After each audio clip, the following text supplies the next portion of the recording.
Broker बोले खास पेशकश हमारी। आखिर में क्या कह रहे हैं ब्रोकर्स? बाजार के अंदर असमंजस की स्थिति, सीज फायर हुआ है नहीं हुआ है, सीज हुआ है या फायर जारी रहेगी, इसको लेकर के भी स्थितियां जो है गंभीर बनी हुई हैं। लेकिन हर्ष जो है इन्हीं गंभीर परिस्थितियों में कुछ मधुर अच्छे शेयर लेकर के आए हैं। हर्ष बताइए, पहली कंपनी, पहला सेक्टर कौन सा होगा? टाटा स्टील जो है वो पहली कंपनी है। यहाँ पे HSBC की रिपोर्ट, खरीदारी की सलाह, उन्होंने 250 रुपये के टारगेट्स दिए हैं। इनका सबसे पहले कहना है जिस तरीके से दुनिया भर में जियो पॉलिटिकल कंसर्न पैदा हुआ है उससे कुछ दिक्कतें ज़रूर आई हैं कंपनी के लिए, लेकिन उन्होंने कहा कि वो फौरी हैं, आगे स्थिति जो है वो मजबूत होती हुई दिखेगी। घरेलू स्टील कीमतों की बात करें तो हाल ही में कई बार बढ़ोतरी देखने को मिली, अप एंड डाउन देखने को मिला। आगे जो है इसमें जो हाइक इंक्रीज होता हुआ जो है उसकी स्थितियाँ जो है वो मुश्किल लग रही हैं, लेकिन जो मौजूदा वक्त में जहाँ पर प्राइजेस हैं अभी वो टिके रहेंगे वहाँ पर, उससे बहुत ज़्यादा आगे अपसाइड इनको दिख नहीं रहा है। और इसके अलावा इन्होंने ये भी कहा है कि घरेलू स्टील की जो कीमतें हैं उसमें गिरावट भी स्थिति नहीं दिख रही है। यहाँ पे अर्निंग एस्टिमेट भी जो मान के चल रहे हैं, पॉजिटिव मान के चल रहे हैं, इसलिए उन्होंने जो टारगेट है 250 के रुपये के रखे। चलिए, और जी ये बात निकल करके आई है। रचित सर से शुरू करते हैं। टाटा स्टील पे 250 के टारगेट, रचित सर सहमत है HSBC की रिपोर्ट से या नहीं? सर देखिए, long term, ultra long term time horizon लेके चल रहे हैं तो बिल्कुल देखने को मिल सकते हैं, कोई प्रॉब्लम वाली बात नहीं है। मगर अगर इस रिपोर्ट को देख के आप बाइंग इंटरेस्ट इसमें अपना जनरेट करना चाह रहे हैं तो थोड़ा सा कूल ऑफ होने दें। यहाँ से 10 रुपए नीचे, या 10 नहीं तो थोड़ा सा और मैं लीवे ले लेता हूँ, 188 लेवल्स पे जब ये आपको वापस देखने को मिलेगा वहां पे बाइंग इंटरेस्ट अपना इनिशिएट करेगा और 176 तक स्टैगर्ड मैनर में बाय करते रहिएगा। क्या बात टाटा स्टील को लेकर के निकल के आई है। हमारे एक ट्रेनिंग रेंज जी की टिप्पणी आ गई, कह रहे हैं सर जब 22,000 पे था तब मार्केट तब भी कहा जा रहा था कि और नीचे जाएगा और लोग पैनिक में आ जा रहे हैं।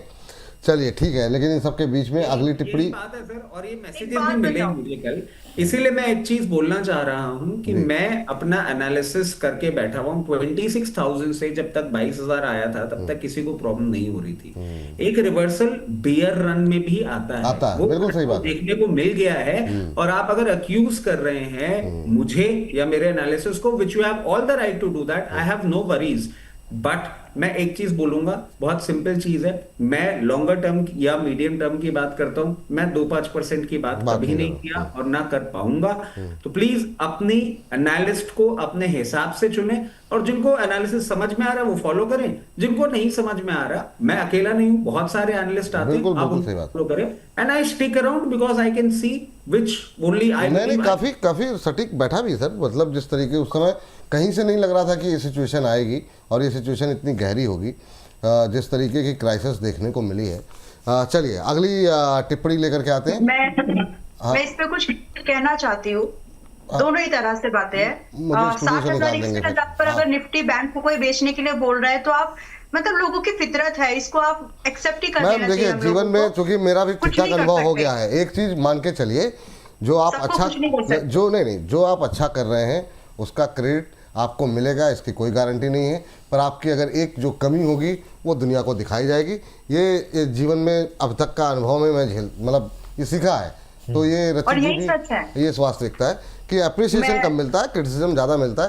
तो इस बात को फैक्टर इन करके चलिए, इससे बहुत ज़्यादा चमड़ी थोड़ी मोटी करके उसमें कोई फर्क नहीं पड़ता। तो चलिए के अलावा मैं एक और चीज बता दूं सर, आप, मैं बहुत ही क्लियर केस कह रहा हूं, मैं सिर्फ स्टेटमेंट्स दे रहा हूं, मैं सिर्फ बातें कर रहा हूं, मैं लेवल्स की बातें अब बहुत कम कर रहा हूं, क्योंकि जो पेन पॉइंट मैं देख पा रहा हूं वो सब देख नहीं पा रहे हैं। और एक चीज मैं बार बार बोल रहा हूं सर, हर वो सेक्टर जो आपको मूव करता हुआ दिख रहा है ना, वो वही सेक्टर्स हैं जिनके फंडामेंटल क्राइसिस बहुत डीप डाउन आने वाले। नहीं ठीक है, और जहां पे आपको ट्रेडिंग के मौके मिल रहे हैं, जो लोग रोज देख रहे हैं, तो स्टॉप लॉस के साथ करिए, वो अपना स्टॉप लॉस के साथ कर रहे हैं, वो ठीक है, मत जाइए। अमित सर कुछ कह रहे हैं सर, लेकिन मुझे कहीं स्टूडियो से उठा करके ना खींच दें, अभी 3 शेयर बाकी हैं। जी अमित सर। मुझे 20 सेकंड चाहिए।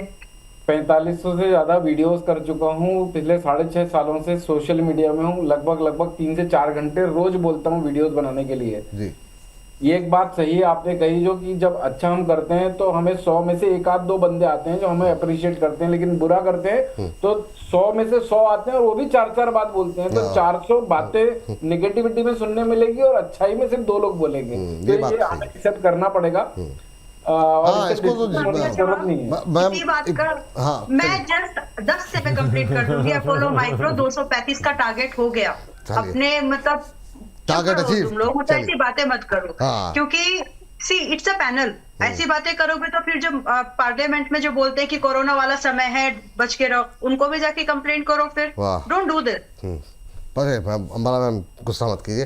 रचित सर और हर्ष बताइए अगली कंपनी फटाफट। लार्सन टर्बो की बात कर लेते हैं। अगली कंपनी सीएलएसए की रिपोर्ट आउट परफॉर्म की रेटिंग 4,842 रुपए के इन्होंने टारगेट्स दिए हैं। अब इन्होंने कहा क्या है कि इन्होंने कहा कि भाई $3.7 बिलियन का जो एनटीपीसी का जो ऑर्डर है वो कंपनी को मिलता हुआ दिख सकता है। इस तरह की संभावना दिख रही है। इक्विपमेंट ऑर्डर्स है यहाँ पे कम, और अगर ये ऑर्डर मिलता है तो ये अब तक का कंपनी का 5वां सबसे बड़ा यहाँ पर जो है ऑर्डर होगा। यहाँ पे जो मजबूत तरीके से सरकार जो कैपेक्स पे फोकस कर रही है वो थीसिस जो है वो सपोर्ट करती है स्टॉक को, कंपनी को। ऑर्डर बुक जो है अगर आप एनर्जी सेक्टर के हिसाब से देखें तो 54% हो जाती है यहाँ पे।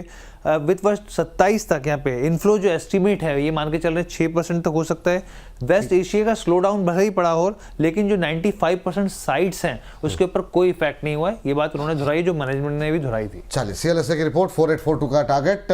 मैम सहमत हैं आप सिर्फ लेवल्स के साथ? क्या टिप्पणी रहेगी आप? Yes, I agree. और बाय एंड होल्ड करने लायक स्टॉक है, खरीद के रखने की अगर आपकी ना तो टेम्परामेंट है तो फिर हाथ मत लगाओ, क्योंकि ये स्टॉक्स ऐसे ही हैं कि समय से चलेंगे और जब चलेंगे तो फिर आपके हाथ भी नहीं आएंगे। So if you can buy and hold then these targets are very much possible. However, मेरी टारगेट एक्सपेक्टेशन थोड़ी ज्यादा है, मैं 5,500 का टारगेट देखती हूँ। वाह, चलिए बहुत शानदार। अब अगली कंपनी के लिए चलते हैं हर्ष के पास। हर्ष बताइए अगली कंपनी कौन सी होगी? जी, फिजिक्स वाला की बात कर लेते हैं। यहाँ पे अगली कंपनी जेएम फाइनेंशियल की रिपोर्ट खरीदारी की सलाह 110 के इन्होंने यहाँ पे टारगेट्स दिए हैं। अब इन्होंने कहा है कि दुनिया भर में कुछ भी हो जाए लेकिन जो बिजनेस मॉडल है वो रिसेशन प्रूफ होता है यहाँ पे, और जो शिक्षा पे जो खर्च होता है ये खर्च नहीं माना जाता, एक निवेश के तौर पर देखा जाता है इसको। अब इनका ये कहना है कि महंगाई से लोग भले ही यहाँ पे देख रहे हो चीज़ों को, लेकिन जो डिजिटल प्लेटफॉर्म है वो एक शिफ्ट जो है वो आगे भी बना रहेगा। यहाँ पे लो कॉस्ट है, यहाँ पर हाई रीच है यहाँ पे। इसके अलावा कॉम्पिटिटिव एडवांटेज है इस कंपनी के पास। ऑनलाइन बिजनेस में हाई मार्जिन्स भी है यहाँ पर। वैल्यूएशन की बात करें, ऑनलाइन बिजनेस 30x एबिटा पे ट्रेड कर रहा है। अगर ऑफलाइन देखें तो 15x पे एबिटा पे ट्रेड कर रहा है, जो कि काफ़ी बेहतर वैल्यूएशन को लग रहे हैं। चलिए, तो फिजिक्स वाले को अब जो है जेएम फाइनेंशियल को अब समझ में आ रही है बात ये, और रचित जी ने भाभी पहले पहचान लिया था जब इसका आईपीओ आया था तभी। चलिए, लेकिन अमित सर आप बताइए 110 के टारगेट कैसे लग रहे हैं आपको जेएम फाइनेंशियल की तरफ से? सर टारगेट के लिए तो 8 रुपए बचे हुए यहाँ से 7-8% का गेन और बोल रहे हैं। मुझे ऐसा लगता है राइट पॉइंट ये नहीं है, क्योंकि 106 रुपए के आसपास एक हर्डल है इसको। 106 रुपए ने यहाँ से 4 रुपए ऊपर हर्डल और टूटने के लिए 4-5 रुपए का स्पेस भी है। तो 94-95 के आसपास अच्छा है 106 और 110 के लिए। यहाँ पर अग्रेसिवली 110 के टारगेट के लिए रिस्क रिवॉर्ड ना मैच होता है और रिस्की ट्रेड बैठ जाएगा। चलिए, ये बात यहाँ पर निकल के आई। लास्ट काउंटर है उस पर जाने से पहले बता दें कि रियाज शेख साहब कह रहे हैं रचित सर की बात सुनकर लगता है अभी जिंदा हो तुम लोग।